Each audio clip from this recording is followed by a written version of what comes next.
युवाओं को राजनीति में जोरदार तरीके से आने की जरूरत है, नवाचार की आवश्यकता है। राज्य में और सरकार को भी चाहिए कि नई युवा नीति का गठन हो। मुद्दे बदल चुके हैं, बहुत सारी सीटें, बहुत सारी सरकारें परंपरागत एक के बाद एक बार आती रहीं और जाती रहीं, उनकी एक परंपरा सी बन गई। किसी ने नवाचार करने का अगर प्रयास भी किया तो उसको दबा दिया गया, चाहे वो किसी भी पार्टी से रहा हो। तो मेरा मानना है कि आजकल टेक्नोक्रेट्स का जमाना है। टेक्नोक्रेट्स, आप अपने फील्ड में अगर मास्टर हैं तो आप उस फील्ड में अपनी सेवाएं समाज को दीजिए, सोसाइटी को दीजिए, अपने राज्य को, राज्य हित में दीजिए, राष्ट्र हित में दीजिए। कि साहस मनुष्य का पहला गुण है जो बाकी सभी गुणों की गारंटी लेता है। जब तक हम किसी चीज को स्वीकार नहीं करते, अहम में रहते हैं, तब तक हम पुनः विजेता बनने की स्थिति में नहीं रहते। कि मोरल बूस्टअप करना, प्रोत्साहित करना तो एक बहुत अच्छी चीज है, लेकिन उससे भी आगे किसी समाज के लिए, संगठन के लिए, राष्ट्र के लिए या फिर राजनीतिक पार्टी के लिए जो सबसे बड़ी चीज है वो है अनुशासन। जब अनुशासन होता है तो समाज, संस्था और राष्ट्र या राजनीतिक संगठन सदैव तरक्की करते हैं, प्रोग्रेस करते हैं, प्रगति करते हैं। संगठन में कहीं ना कहीं या तो तालमेल का या किसी अनुशासन का, मुझे ऐसा लगता है कि कहीं कोई कंफ्यूजन क्रिएट हुआ है, अभाव रहा है।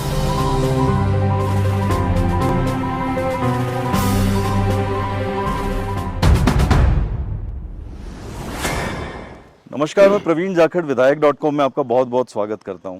आज हम लोग हैं हिमाचल प्रदेश के करेरी में, जहां पर हम लोग मुलाकात करेंगे राजस्थान के चूरू के रहने वाले और एवरेस्ट फतेह कर चुके गौरव शर्मा जी से।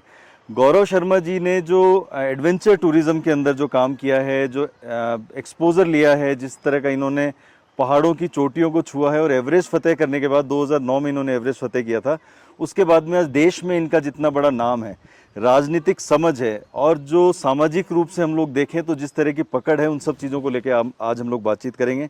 तो गौरव जी, विधायक.com में आपका बहुत बहुत स्वागत है। नमस्कार। नमस्कार। आपकी इस खूबसूरत वादियों के बीच में करेरी में गौरव जी का बेस कैंप है, जहां पर हम लोग आज बैठे हुए हैं और गौरव जी से बातचीत करेंगे पूरे जीवन के अलग अलग विषय के बारे में। गौरव जी, ये पहाड़ों के सफ़र की शुरुआत कब हुई और कैसे हुई? नमस्कार। देखिए, पहाड़ों के सफ़र की जो शुरुआत हुई है 1998 में हुई जी। और सबसे पहले मैंने बेसिक वाटर स्पोर्ट्स कोर्स किया था। अच्छा। और Pong dam regional water sports centre है यहाँ पर कांगड़ा में ही। और उसके बाद में फिर 2000 के अंदर, सन 1999 और 2000 के अंदर मैंने एक साइकिल एक्सपीडिशन किया था चूरू से करगिल और खरदुंगला पास। तो कारगिल वार ताज़ा हुआ था उस समय। अच्छा। On the first anniversary of operation Vijay, to pay tribute to the martyrs of Kargil war, उनको श्रद्धांजलि देने के लिए। तो मैं एक साइकिल एक्सपीडिशन लेके गया था, करगिल गया और फिर साइकिल से खरदुंगला पास, जो दुनिया की सबसे ऊंची सड़क थी उस समय, 18,380 फीट, वहाँ बिना गियर की साइकिल से मैं उस समय पहुंचा, आज से 25 साल पहले, और एक रिकॉर्ड स्थापित किया। अच्छा। यहाँ से मेरी पहाड़ों की शुरुआत हुई। और फिर उसके बाद 2001 सियाचिन बेस साइकिल एक्सपीडिशन, 2002-3 फिर मैंने लगातार नेहरू पर्वतारोहण संस्थान से बेसिक और एडवांस कोर्सेज किए, कुछ पर्वतारोहण अभियान किए क्वालिफाइड और एलिजिबल होने के बाद में। और तकरीबन ये फिर सफ़र चलता रहा। 2009 तक पहुँचते पहुँचते लगभग मैंने 9 माउंटेन्स और वेरियस वाटर स्पोर्ट्स के और एरो स्पोर्ट्स के सक्सेसफुल एक्सपीडिशंस किए। और फिर कहानी शुरू होती है माउंट एवरेस्ट की। माउंट एवरेस्ट, हम आपको बताएं कि 20 मई 2009 को गौरव जी एवरेस्ट पर गए थे और हम लोग सौभाग्यशाली थे कि जब आप एवरेस्ट फतेह करके आए थे तो मैं राजस्थान पत्रिका में था और मुझे इनके बारे में लिखने का मौका भी मिला था और हम लोगों ने एक अच्छी सीरीज भी चलाई थी। तब मैं गौरव जी से पहली बार मिला था। गौरव जी, 2009 में आपने जो जिस तरह फतेह किया एवरेस्ट, और आज भी आप पहाड़ों से लगातार जुड़े हुए हैं, और पहाड़ों से जुड़ी हुई जो चीज़ें, प्रकृति से जुड़ी हुई, साहस भी चाहिए, संयम भी चाहिए, एक कॉम्बिनेशन होता है बेसिकली। जी। तो क्या कहना चाहेंगे? सपोर्ट करता है आपको? क्योंकि हर एक का अलग व्यक्तित्व होता है, किसी को पहाड़ या नेचर सपोर्ट करेगी, किसी को नहीं करेगी, नेचर अपने आप खींचती है। क्या कहना चाहेंगे? बहुत टेक्निकल और बहुत स्पिरिचुअल, बहुत आध्यात्मिक प्रश्न किया है जाकिर साहब आपने। देखिए, जीवन वो नहीं है जो हम सोचते हैं, जीवन वो जो है हम जीते हैं, वो वाकई जीवन होता है। कोई भी व्यक्ति, चाहे वो स्पोर्ट्समैन हो, जिस भी खेल को खेलता हो, उसका पैशन हो। हम सोसाइटी में देखते हैं कि क्रिकेट खेलने वाला बाद में क्रिकेट छोड़ देता है, बैडमिंटन, चाहे वो कोई जेवलिन थ्रो का है, कोई गोला फेंक प्रतियोगिता में है, कोई कबड्डी में है, कोई खो खो में है। तो बहुत से लोग रोजगार के लिए तलाश में जाते हैं। बड़े कड़वा सा सच बता रहा हूँ सोसाइटी का आपको। और लोग, कुछ नौकरी मिल जाती है, कुछ अपने पैशन को अचीव करते हैं, उसके बाद वो अपनी चीज़ को भूल जाते हैं। टू बी वेरी फ्रैंक, मेरी जो पहचान है वो है पहाड़, और मेरा पहला प्यार भी पहाड़ है। नॉट ओनली प्रोफेशन, मेरा पैशन भी पहाड़ है। तो मैं माउंटेन से जुड़ा हुआ हूँ, देश के और विदेश के और राज्य के यूथ से जुड़ा हुआ हूँ, राज्य और देश की युवा नीति से जुड़ा हुआ हूँ। तो युवाओं से मैं जुड़ा रहता हूँ, इसलिए मैं युवा रहता हूँ। और ये हमारा पैशन भी है और हमारा प्रोफेशन भी है कि हम माउंटेनरिंग एंड अलाइड स्पोर्ट्स और डिज़ास्टर मैनेजमेंट से जुड़े हुए रहते हैं और युवाओं के बीच रह के अपना काम करते हैं। इसीलिए मुझे पहाड़ पसंद है और पहाड़ मुझे एक्सेप्ट करते हैं। खास बात यह है कि गौरव जी, हम लोग राजस्थान के लोग हैं, गौरव जी भी चूरू के हैं, यहाँ हजारों मीटर ऊपर बैठे हैं। ये कितनी ऊंचाई पर बैठे हैं? अभी हम 6,500 फीट की ऊंचाई पर बैठे हैं। 6,500 फीट की ऊंचाई पर। और ये जो एरिया जो आप हमारे आसपास देख रहे होंगे, ये बर्फ से पूरी तरह ढक जाता है। एक सीजन आता है, उस समय दिसंबर जनवरी के आसपास दिसंबर जनवरी के अंदर मौसम होता है जी। तो गौरव जी, आप राजस्थान के सबसे गर्म जगह से हो, चूरू जो है सबसे गर्म मानी जाती है। लेकिन चूरू के लोगों ने, क्योंकि वहाँ संघर्ष बहुत करते हैं लोग अपने जीवन यापन के लिए, हम चूरू के अंदर स्ट्रगल बहुत बड़ा है क्योंकि गर्मी बहुत होती है, सर्दी भी बहुत होती है। चूरू के लोगों ने व्यापार में भी बहुत नाम कमाया है जी, प्रसिद्धि बहुत कमाई है, पहचान बहुत कमाई है जी। आपको क्या लगता है कि मतलब चूरू के लोग औसत से कहीं ज्यादा जुझारू हैं या क्वालिटी क्या है बेसिकली? देखिए, मैं स्पष्ट उत्तर दूंगा इस चीज का। जी जी। अभाव हमेशा आपको विजेता सिद्ध करता है, विजेता बनाता है, आपको जुझारू बनाता है। जीजीविषा और जीवटता अभाव देता है। दुनिया में सबसे कम पानी राजस्थान में, और दुनिया के सबसे बड़े किले और दुर्ग राजस्थान में। सबसे कम हरी सब्जियां चूरू बीकानेर डिवीजन में, क्योंकि नहर नहीं थी, मीठा पानी नहीं था, हरी सब्जियों का अभाव था। तो हरी सब्जियों के अभाव में लोगों ने भुजिया है और जो उससे अलाइड चीजें हैं सारी है वो प्रयोग की, और वो दुनिया में सबसे ऊपर है। तो निसंदेह चूरू मेरी मातृभूमि है, मेरी जन्मभूमि है। तो चूरू को थड़ी कहते हैं। अच्छा। थड़ी means the gateway to the desert. तो जो गेटवे टू द डेजर्ट है, वहाँ पे जो क्लाइमेट है विंटर्स में और समर्स में, तो वहाँ पर जो व्यक्ति पैदा होता है वो बॉर्न फाइटर होता है। उसमें जुझारूपन आएगा, उसको लुएं सकनी आएंगी, वो सर्दी में भी सकेगा, वो पाले में भी सकेगा। तो फिजिकल टफनेस तो वहाँ की भूमि और टोपोग्राफी जो ज्योग्राफी है वो आम आदमी देती है। लेकिन आपने व्यापारी वर्ग को भी कहा, तो निसंदेह चाहे वो कोठारी फैमिली हो, सुराना फैमिली हो, लक्ष्मी निवास मित्तल हो, गोयनका फैमिली हो, मंडावे वाला फैमिली हो, बहुत सारे लोग हैं तो जिन्होंने बाहर जाके पूरे न सिर्फ देश में बल्कि विदेश में भी अपना डंका बजवाया है और बहुत ही जिसे सदनीयती से और ईमानदारी से अपने बिजनेस का परचम दुनिया में फहराया है। गौरव जी, आपको राजनीतिक समझ बहुत है, इनकी राजनीतिक पकड़ बहुत मजबूत है और चूरू इलाके में भी बहुत मजबूत पकड़ है। हम लोग इस चैनल के ऊपर युवाओं की राजनीतिक समझ और जो युवा डिजर्व करते हैं उन लोगों को सामने लेकर आते हैं, जो सोसाइटी के लिए एसेट हैं ऐसे युवाओं को। तो इसीलिए आज हम लोग गौरव जी के साथ बैठे हुए हैं। गौरव जी, मैं ये जानना चाह रहा हूँ, पिछले 2 चुनावों में, विधानसभा चुनाव राजस्थान का 2023 और लोकसभा चुनाव 2024, इसमें आपको क्या लगता है चूरू की राजनीति बहुत उथल पुथल वाली रही है, मतलब राजस्थान में सबसे ज्यादा चर्चा में रही है, ये भी कह सकते हैं। तो राजनीतिक शुचिताओं का ध्यान रखा जा रहा है, नहीं रखा जा रहा, गरिमाओं का ध्यान रखा जा रहा है, नहीं रखा जा रहा है, तोड़ के इनको चूरू की राजनीति कुछ करवट ले रही है, कुछ चेंजेस आ रहे हैं, क्योंकि अभी बहुत ज्यादा खलबली है चूरू की राजनीति में। निसंदेह पूरे देश में भी खलबली मची, राज्य की और सीटों पर भी मची। हाँ, ये बात मैं आपको जरूर, आपकी बात बिल्कुल सही प्रतीत होती है कि जो चूरू की राजनीति थी उसने नई करवट ली है। देखिए, परिवर्तन हुआ है, बहुत सारे परिवर्तन हुए हैं इस बार। मेरा मानना यह है कि परिवर्तन होते भी रहने चाहिए। देखिए, मैं एक पार्टी विशेष से ना जुड़कर, अगर आम जन से हम जुड़ते हैं, एक युवा नीति के साथ जुड़ते हैं, आम जनों के साथ जुड़ते हैं, तो देखिए जीवन और राजनीतिक आंकलन सिर्फ, मैं इतना बड़ा नहीं हुआ हूँ, मेरा कद इतना बड़ा नहीं है कि मैं पूरा राजनीति का या किसी निजी व्यक्तित्व का आंकलन कर पाऊँ, किंतु मेरा मानना है कि सोशल मीडिया जो चला है सिर्फ वही राजनीति नहीं होती, लेकिन सोशल मीडिया ने राजनीति के दायरे को बहुत बड़ी तरीके से चेंज किया है। शुचिताओं की और अनुशासन की और मर्यादाओं की बात आई है, तो निसंदेह प्रवीण जी इस बार वो कई मायनों में टूटी है। मैं निजी नाम लेके तो मैं अपेक्षा और आरोप नहीं लगाऊंगा, बिल्कुल, लेकिन बहुत सारी चीजें ऐसी हैं जो नहीं होनी चाहिए जी। हमें मुद्दों की राजनीति, विषयों की राजनीति, विकास की राजनीति पर ध्यान देना होगा और आम यूथ जो कह देता है कि मेरा राजनीति में इंटरेस्ट नहीं है। हम्म, जब एक आम युवा और पढ़ा लिखा युवा राजनीति में अपनी रुचि नहीं रखता, तो अंगूठा छाप और निरक्षर लोग जो होते हैं वो हम पर शासन करने लग जाते हैं। और इसके बहुत सारे उदाहरण हैं, मैं किसी नाम विशेष के साथ नहीं बोलूँगा। तो इस बार कुछ जातिवाद का समीकरण भी हावी रहा। और जो जातिवाद की जो आप समीकरण की बात करें, उसका इम्पैक्ट राजस्थान पर आया, पूरे राजस्थान पर भी आया। ना सिर्फ राजस्थान पे, अगर मैं विशेष सीट की बात ना कहूँ तो देश की बहुत सारी सीटों पे उसका फर्क है। और मैं एकदम खुले मन से ये बात बोलना चाहूँगा कि भविष्य में हम सब शिक्षित हैं, social media, Android phone use करते हैं, ट्विटर पे भी, इंस्टाग्राम पे, यूट्यूब पे हम टिप्स के ऊपर पूरे न्यूज़पेपर को आजकल पढ़ते हैं, अपना आकलन निकालते हैं, लोगों के वीडियो सुनते हैं, राजनेताओं के इंटरव्यू सुनते हैं। तो मैं ये मानता हूँ कि युवाओं को, प्रौढ़ों को, सभी लोगों को, बुजुर्ग लोगों को मार्गदर्शन मंडल में होना चाहिए। उन्हें मार्गदर्शन बताना चाहिए कि डूज एंड डोंट्स क्या क्या है। आप ये गलत कह रहे हो, सोशल मीडिया में उपहास उड़ा रहे हो, किसी का गलत कार्टून बना रहे हो, गाली गलौज से पेश आ रहे हो, जाति सूचक, जातिवाद की बातें कर रहे हो। मुद्दे की राजनीति, विकास की राजनीति, कि मेरे शहर में, मेरे गांव में विकास के कितने काम हुए हैं, कितने पायलट प्रोजेक्ट अभी अंडर चल रहे हैं, और भविष्य की योजनाएं क्या हैं, मुझे, मेरे परिवार को, मेरी सोसाइटी को, मेरे समाज को, मेरे मोहल्ले को उसका कितना लाभ हुआ है।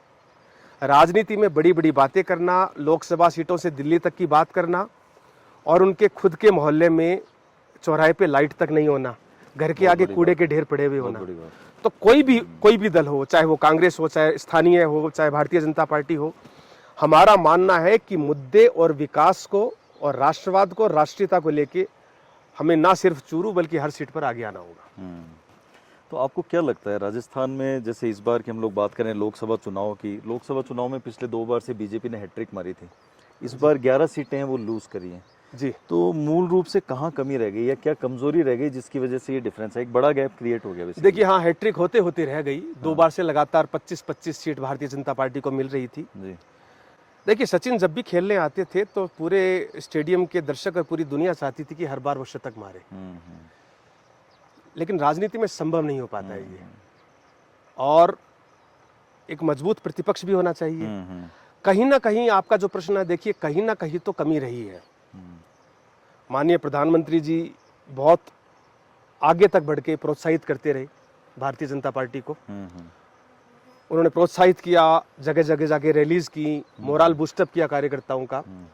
लेकिन एक बात बताना चाहूंगा मैं अपने दर्शकों को, प्रवीण जी, कि मोरल बूस्टअप करना, प्रोत्साहित करना तो एक बहुत अच्छी चीज है, लेकिन उससे भी आगे किसी समाज के लिए, संगठन के लिए, राष्ट्र के लिए, या फिर राजनीतिक पार्टी के लिए जो सबसे बड़ी चीज है वो है अनुशासन।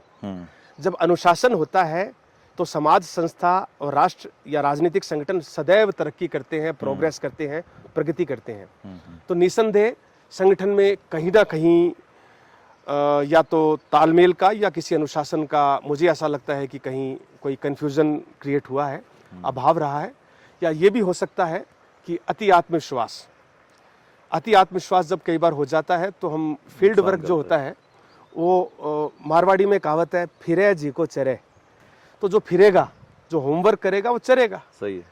तो उसको लाभ मिलना भी चाहिए। हाँ, निसंदेह जो सामने वाली पार्टी थी, अच्छा, उसने कहीं ना कहीं वो, क्योंकि राजनीति है, राजा की नीति है, तो राजनीति में कहीं ना कहीं उनके जो कैलकुलेशंस है, मैनिपुलेशंस है, और ऑफ कोर्स हार्डवर्क भी रहा होगा, इसमें कोई संदेह नहीं है। मानना चाहिए, स्वीकार करना चाहिए। जब तक हम किसी चीज को स्वीकार नहीं करते, अहम में रहते हैं, तब तक हम पुनः विजेता बनने की स्थिति में नहीं रहते। मेरा ये उत्तर है। गौरव जी, राजस्थान की राजनीति बूढ़ी हो रही है राजस्थान की, हम लोग कहें तो।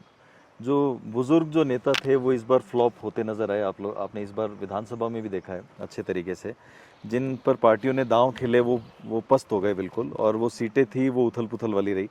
आप क्या कहना चाहेंगे, युवाओं की जो राजनीतिक समझ है, युवाओं का जो मुद्दों पर पकड़ है, लोकल मुद्दों से समाज को जोड़े रखने की जो क्षमता है, वो अब जो हमारे बुजुर्ग नेता थे जो इस समय रिटायर हो जाने चाहिए, लेकिन मतलब हो भी नहीं पा रहे हैं, जीत भी नहीं पा रहे हैं, एक गैप बनता जा रहा है, तो युवाओं की जो जरूरत है, डिमांड है, वो किस तरह की है राजस्थान की राजनीति में, वो आपको क्या लग रहा है? देखिए, ये गैप है बहुत बड़ा जी। बहुत अच्छा प्रश्न है आपका जाकिर साहब। मैं ये मानता हूं कि देखिए, परिवर्तन होता है परिवर्तन पीड़ादायक होता है, लेकिन परिवर्तन का परिणाम पीड़ादायक नहीं होता। ये महात्मा गांधी का कथन है। तो परिवर्तन को जल्दी से हर कोई व्यक्ति एक्सेप्ट नहीं कर पाता। मुद्दे बदल चुके हैं, बहुत सारी सीटें, बहुत सारी सरकारें परंपरागत एक के बाद एक बार आती रहीं और जाती रहीं, उनकी एक परंपरा सी बन गई। किसी ने नवाचार करने का अगर प्रयास भी किया तो उसको मतलब दबा दिया गया, चाहे वो किसी भी पार्टी से रहा हो। तो मेरा मानना है कि आजकल टेक्नोक्रेट्स का जमाना है। टेक्नोक्रेट्स, आप अपने फील्ड में अगर मास्टर हैं तो आप उस फील्ड में अपनी सेवाएं समाज को दीजिए, सोसाइटी को दीजिए, अपने राज्य को, राज्य हित में दीजिए, राष्ट्र हित में दीजिए। युवाओं को राजनीति में जोरदार तरीके से आने की जरूरत है, नवाचार की आवश्यकता है। राज्य में और सरकार को भी चाहिए कि नई युवा नीति का गठन हो। आपके प्रश्न का सटीक आंसर मैं युवा नीति को लेकर कहना चाहूंगा, क्योंकि मैं युवाओं के साथ कार्य करता हूं। इस समय हमारा देश, हमारा प्रदेश युवा जो है, युवा है इस समय। आने वाले 20 साल बाद हम बुढ़ापे की तरफ जाएंगे। 2009 में 56 करोड़ युवा संसाधन था और आज तकरीबन 60.5 करोड़ है। जी जी बिल्कुल। जिस देश में 61 करोड़ मानव युवा संसाधन के नाम पर कार्य करता हो तो वो गरीब और बेरोजगार कैसे हो सकता है? ठीक है, तो स्वदेशी जागरण मंच भी इसमें काम कर रहा है बहुत अच्छा कि हम नवाचार करें। हर व्यक्ति को सरकारी नौकरी मिले आवश्यक नहीं है, जिनको नहीं मिल पाती वो डिप्रेशन में चले जाते हैं। तो जो सेल्फ एम्प्लॉयमेंट है, नवाचार है, वो इसका सबसे अच्छा उपाय है। मैं ये मानता हूं कि देश हमें देता है सब कुछ, हम भी तो कुछ देना सीखें। हम सिर्फ राजनेताओं से या सिर्फ सरकार से अपेक्षा करके बैठ जाते हैं, डिमांड करते हैं, राजनीति को चेंज करने की कोशिश करते हैं, पदों को चेंज करने की कोशिश करते हैं, सरकारों को चेंज करने की कोशिश करते हैं, बस खुद की आदतों को हम चेंज नहीं कर पाते। तो मैं अपने दर्शकों से और विशेषतः युवाओं से कहूंगा कि जो प्रवीण जी का प्रश्न था कि जो परंपरागत राजनीति चलती आ रही है, आगे युवाओं को मौका मिलना चाहिए। देखिए, मौका मिलता नहीं है, मौका तो लिया जाता है। ऐसी स्थितियां पैदा की जाती हैं। आपका जो कर्म युद्ध है, आपका जो कर्मठता है, आप अपनी सोसाइटी के प्रति काम करें, समाज, मोहल्ला, वार्ड है आपका, आपकी तहसील है, पंचायत स्तर है, विधायक स्तर है, सांसद स्तर है, आप उस पर खुद को प्रूव करके दिखाइए। अधिकार मांगे नहीं जाते।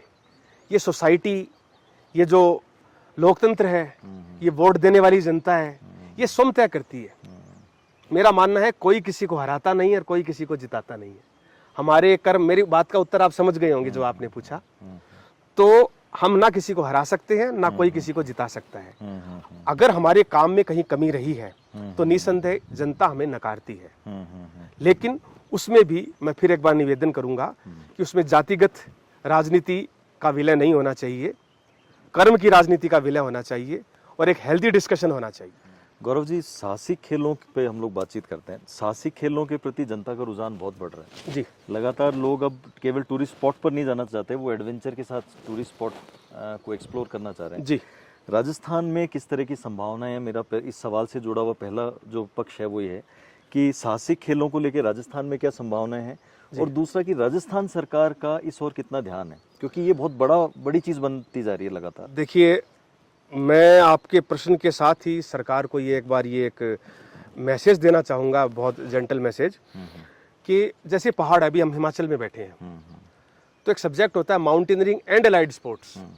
तो राजस्थान में बड़े माउंटेन्स नहीं है, पहाड़ियाँ हैं, है ना। दुनिया की सबसे जो पुरानी पर्वत श्रृंखला है अरावली, उसकी पहाड़ियाँ हैं। तो पहाड़ियों में पर्वतारोहण तो नहीं, लेकिन ट्रैकिंग हो सकती है, बोल्डरिंग हो सकती है, रॉक क्लाइंबिंग हो सकती है। सरकार की जो योजनाएं हैं वो टूरिज्म को लेके चली हैं कुछ, पर वो पर्सनल वेंडर्स तक सीमित है। अच्छा, अभी तक गवर्नमेंट को चाहिए कि वो जल, थल और वायु, जितनी राजस्थान की जो भौगोलिक परिधि है, जो भौगोलिक स्थितियां हैं, टोपोग्राफी और ज्योग्राफी है, उसके अकॉर्डिंग रीजन वाइज कि उदयपुर में ये हो सकता है, जयपुर के पास ये सेंचुरी एरिया है, यहाँ अगर ये चीज़ बैन है तो उसके पास जो पहाड़ियाँ हैं जो नॉन सेंचुरी में है, वहाँ पर ये एक्टिविटी हो सकती है। डिजास्टर मैनेजमेंट, जिसमें अक्सर एनडीआरएफ और एसडीआरएफ भी इंक्लूड करता हूँ मैं उनको, रोप रेस्क्यू कोर्सेज होते हैं। जयपुर का आम व्यक्ति टूरिज्म की जगह एडवेंचर टूरिज्म में अगर जाना चाहे तो कौन कौन सी एक्टिविटी है जिसमें वो खुद को ऐड कर सकते हैं। ठीक है, उसमें rock climbing, rappelling, flying fox, valley crossing, ATB bikes. तो ये हमें ऐसा होना चाहिए कि अभी ये कहीं गैप है, तो सरकार को बहुत शीघ्र ऐसी पॉलिसीज बनानी चाहिए जिससे एडवेंचर टूरिज्म पूरे राजस्थान में एक्सप्लोर हो और मैं आपको बताता हूँ राजस्थान में विपुल संभावनाएं हैं। जैसे सिर्फ पर्यटन की दृष्टि से देखा जाए कि गोल्डन ट्रायंगल है, जयपुर, दिल्ली, आगरा, तो जयपुर में लाखों फॉरेनर्स आते हैं, बाहर के लोग आते हैं सर्दियों में। 15 अक्टूबर से 15 मार्च तक जो जयपुर रहता है वो अपेक्स पर रहता है, उसका पर्यटन शिखर पर रहता है। लेकिन एडवेंचर टूरिज्म में जैसे हमारे संस्थान ने निजी प्रयास किए तो उससे कुछ आउटपुट निकली, कुछ हजार लोग सेलेक्ट हुए, आए हमारे पास में। पर मैं ये चाहता हूं कि सरकार अगर इसमें भागीदारी करे तो हमारी जो टीम है, हमारी योग्यताओं को राज्य हित के सदुपयोग में लिया जा सकता है और रेवेन्यू जनरेशन का भी एक बड़ा मॉडल बन सकता है। निसंदेह। देखिए क्या करना है, कैसे करना है, जो देख किसी भी चीज की पहले इच्छा होती है, और इच्छा सबकी होती है, इच्छा सबकी होती है, पहले स्थिति है। दूसरी स्थिति आती है निर्णय, वहां 75% लोग जो मामला वो पीछे चला जाता है। और तीसरी है संकल्प, तो संकल्प तक आते आते कुछ लोग रह जाते हैं। तो सरकार को विशेषकर ये मैसेज देना चाहूंगा मैं पर्यटन में और स्पोर्ट्स में कि एडवेंचर को इंक्लूड करें।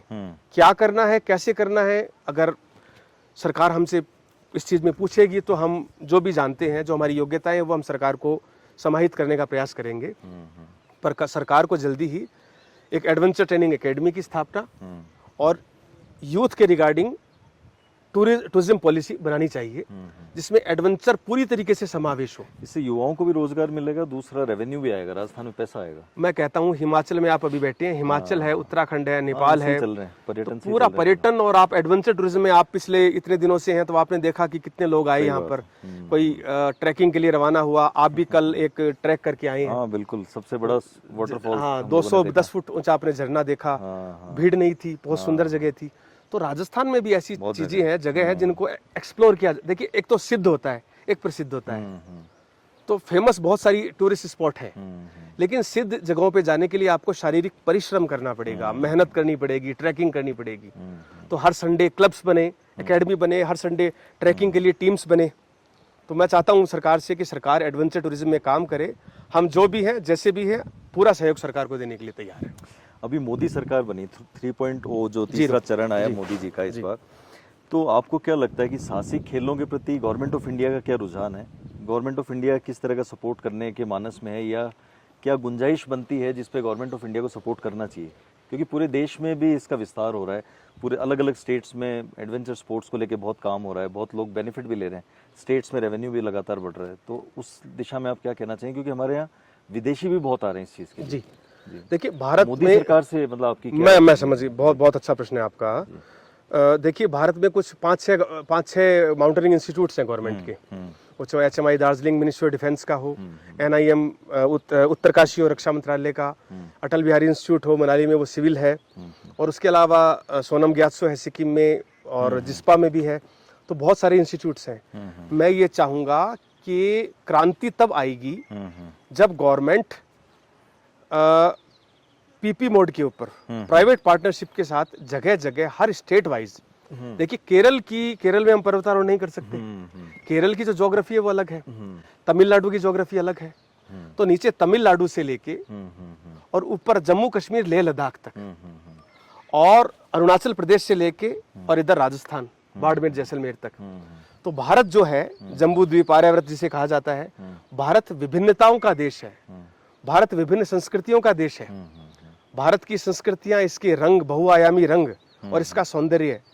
राजस्थान में अरावली, माउंट आबू और जयपुर के पास की पहाड़ियां, ये मैं आपको विद एग्जांपल टेक्निकल इसलिए बता रहा हूं कि ये मैसेज उन लोगों तक पहुंचे जिन लोगों तक ये पहुंचना चाहिए।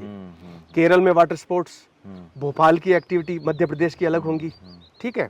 आप उत्तराखंड में आते हैं तो आपको पर्वतारोहण, Garhwal, Kumaon range, mountaineering centres, पर्वतारोहण का स्वर्ग। आप हिमाचल में जाते हैं तो वाटर स्पोर्ट्स, एरो स्पोर्ट्स और माउंटेनियरिंग, तीनों का स्वर्ग कहा जाता है जिसको, ठीक है। पंजाब में जाते हैं तो कई लेक्स हैं जहां पर वाटर स्पोर्ट्स, कैनोइंग, कयाकिंग हो सकती है। कश्मीर में विपुल संभावनाएं, कश्मीर में इंस्टीट्यूट गुलमर्ग में लोगों को अब खुला भी है जी, तो कश्मीर में बहुत अच्छा रिस्पॉन्स है। वाटर स्पोर्ट्स, राफ्टिंग होती है, कैनोइंग, कयाकिंग होती है, पर्वतारोहण, पीक्स आप क्लाइंब कीजिए, लेह जाते हैं, सिंधु दर्शन यात्रा है। तो आम टूरिज्म में हम किसी ताल रोड, माल रोड पे जाके बैठे, होटल में जाके सो जाएं, उससे बेहतर है कि हम लोग एडवेंचर टूरिज्म को अपनाएं। और आपके प्रश्न पे अब मैं आता हूं कि सरकार को हम ये समाचार देना चाहते हैं कि टूरिज्म के अलावा एडवेंचर टूरिज्म जो है वो डिजास्टर मैनेजमेंट को भी अपने साथ इंक्लूड करता है। संस्कृत में कहा जाता है, जो एनआईएम की टैगलाइन है, कि साहसे श्री प्रतिवस्ती, that success lies in courage. और चर्चिल ने कहा है कि courage is the first quality of human being which guarantees all others, कि साहस मनुष्य का पहला गुण है जो बाकी सभी गुणों की गारंटी लेता है। तो हमारी केंद्र सरकार से अपील है कि स्टेट वाइज पीपी मोड पे उनकी ज्योग्राफी के अकॉर्डिंग प्राइवेट पार्टनरशिप्स लेके जगह जगह साहसिक केंद्र बने। इससे जो इंडिविजुअल्स हैं, जो कोर्स करके क्वालिफाइड हैं, जो कोर्स करके आ चुके हैं, उनको रोजगार मिलेगा, स्थानीय ग्रामीणों को रोजगार मिलेगा, जनजातीय जो जनजातियां हैं उनको, क्योंकि एडवेंचर सिटी में तो नहीं होगा, हाँ नहीं होगा। एडवेंचर के लिए पहाड़ियों में जाना पड़ेगा, गांवों में जाना पड़ेगा। और केवल हम लोग सरकारी पर्यटन विभागों के ऊपर भी निर्भर नहीं रह सकते, क्योंकि वो एक सेट फॉर्मेट होता है, लेकिन एडवेंचर एक्चुअल में बाहर है। देखिए, हम लोग जो महसूस कर रहे हैं, उनकी अपनी सीमितताएं हैं। मैं यहाँ पर अगर हम किसी सरकारी विभाग में, पर्यटन विभाग में जाके उनको कोसें कि हमें क्या मिल जाएगा, इंक्वायरी क्या है, वो अपनी क्षमताओं के अनुसार बेस्ट कर रहे हैं, लेकिन बाहर अपार संभावना। एक टूरिस्ट ऑफिसर नहीं बता सकता कि स्टमक रैपलिंग क्या होगी, है ना, या वेव सर्फिंग क्या होगी, वाटर सर्फिंग क्या होगी। तो वो काम टेक्नोक्रेट करेगा। प्रशासनिक है वो बेसिकली, प्रशासनिक का, उसके साथ में टेक्निकल भी है। वो एक कहावत है, जिसका काम उसी को साजे।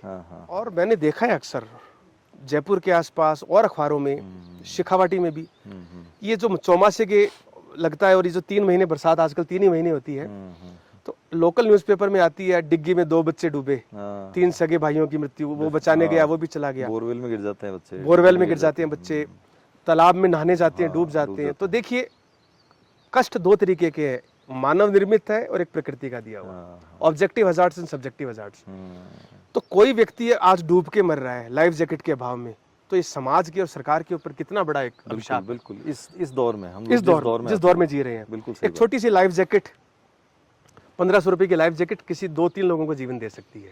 तो लाइफ जैकेट क्या होती है, लोकल लेवल पे जहाँ वाटर स्पोर्ट्स होता है, इसकी क्लासेस चलाई जा सकती हैं। एनडीआरएफ, एसडीआरएफ के साथ काम किया जा सकता है। अपने स्टेट में, राजस्थान में एसडीआरएफ ने भी अच्छा काम किया पिछले कुछ टाइम में, हम लोग काफी प्रोग्रेस करी है। हाँ, एसडीआरएफ ने 2018 के अंदर और 17 के अंदर काफी अच्छा काम हुआ था, कोरोना से पहले। उसके बाद अब फिर एक्टिव है एसडीआरएफ फोर्स। 2018 और 17 में एज ए ऑफिशियल ट्रेनर मैंने भी और हमारे संस्थान ने भी एसडीआरएफ के साथ जुड़ के काफी लंबा काम किया था। रोप रेस्क्यू कोर्सेज चलाए गए थे जयपुर के पास पहाड़ियों के अंदर, और वो बहुत सक्सेसफुल भी हुए थे। तो पुनः ये केंद्र सरकार से हमारी अपील है, मूल विषय पर आता हूं मैं, कि साहसिक खेलों का जो है वो पर्यटन में समावेश करें, और हर राज्य में भारत के उनकी ज्योग्राफी के अकॉर्डिंग, चाहे वो पीपी मोड पे हो, चाहे गवर्नमेंट के मोड पे हो, चाहे प्राइवेट पार्टनरशिप लेके हो, वो हमें एडवेंचर स्पोर्ट्स को बढ़ावा देना चाहिए। हर राज्य को अपने युवाओं के लिए एक युवा नीति देनी चाहिए। इसके लिए हमारा प्रयास रहेगा कि, चूंकि हम राजस्थान से हैं, आप लोग भी स्टेट गवर्नमेंट को प्रोजेक्ट कीजिए, सजेशंस दीजिए इस तरह के। हाँ, इस प्रकार के बना के मैं बहुत जल्दी राजस्थान सरकार को और भारत सरकार को ये रूपरेखा हो, तो सरकार का भी दिमाग खुलता है कि भाई एक विजन बनता है सरकार का। कि हालांकि प्रयास बहुत बड़े करने पड़ते हैं सरकार से काम कराने में। आप मान लीजिए कि इट इज ए हरकुलिन टास्क, ये मुश्किल काम होता है, क्योंकि कागजी खाना पूर्तियां और ये सब आप समझते ही। लेकिन इसमें तो साहसिक पर्यटन बढ़ता है, तो सरकार अगर इस पे हाथ रखती है, तो सरकार का बेनिफिट, स्टेट का बेनिफिट, लोकल रोजगार मिल रहा है, लोकल पब्लिक का बेनिफिट, मल्टीपल बेनिफिट्स जुड़े हुए हैं ना इससे। जी, निसंदेह जुड़े हुए हैं। ये चीज शासन को समझनी पड़ेगी, समझने की बात है, बिल्कुल शासन को समझनी पड़ेगी। अगर ऐसा होता है तो हम सभी के लिए अच्छा रहेगा। डेफिनेटली। तो हम लोगों ने आज गौरव जी से आपकी मुलाकात कराई, क्योंकि गौरव जी चूरू के हैं और इनका देश में एक बड़ा नाम है, साहसिक पर्यटन में ये एक ब्रांड है बड़ा। तो ऐसे व्यक्तित्व से मिलना, फिर दूसरा इनकी राजनीतिक समझ, इनकी सामाजिक पकड़ जो है चूरू एरिया में, राजस्थान एरिया में, वो चीज़ डिज़र्व करती है कि हम ऐसे लोगों को इस स्टेज के ऊपर लाएं और आपसे मिलाएं, ताकि आपको भी जानने समझने का मौका मिले कि इस देश में हमारी एसेट्स क्या हैं, हमारे वो मजबूत लीडरशिप कौन सी है जो आगे आनी चाहिए, या जो लोग इस समय अपने अपने क्षेत्र में बड़े अचीवमेंट्स ले रहे हैं। तो गौरव जी, मैं धन्यवाद करना चाहूँगा, क्योंकि हम लोग इन्हीं के कैंप में इस समय बैठे हुए हैं, हिमाचल में, चारों तरफ पहाड़ों के बीच में। ये जो इनका कैंप है करेरी में, ये कितनी आकर्षक जगह है, जो हम लोग कह सकते हैं हिमाचल की दुर्लभ स्पॉट्स में से है, जितना हम लोगों ने देखा है। आप परिवार के साथ भी प्लान कर सकते हैं, हम लोगों ने भी यहाँ देखा, तो गजब की चीज़ें हैं। और हम लोग गौरव जी और गौरव जी जैसे जो साहसिक लोग हैं, जो समर्पित लोग हैं समाज के लिए, कर्मठ लोग हैं, उन लोगों से आपको लगातार मिलवाते रहेंगे। गौरव जी, बहुत बहुत धन्यवाद इस मंच पे पधारने के लिए। नमस्कार। अगली मुलाकात फिर से होगी। नमस्कार।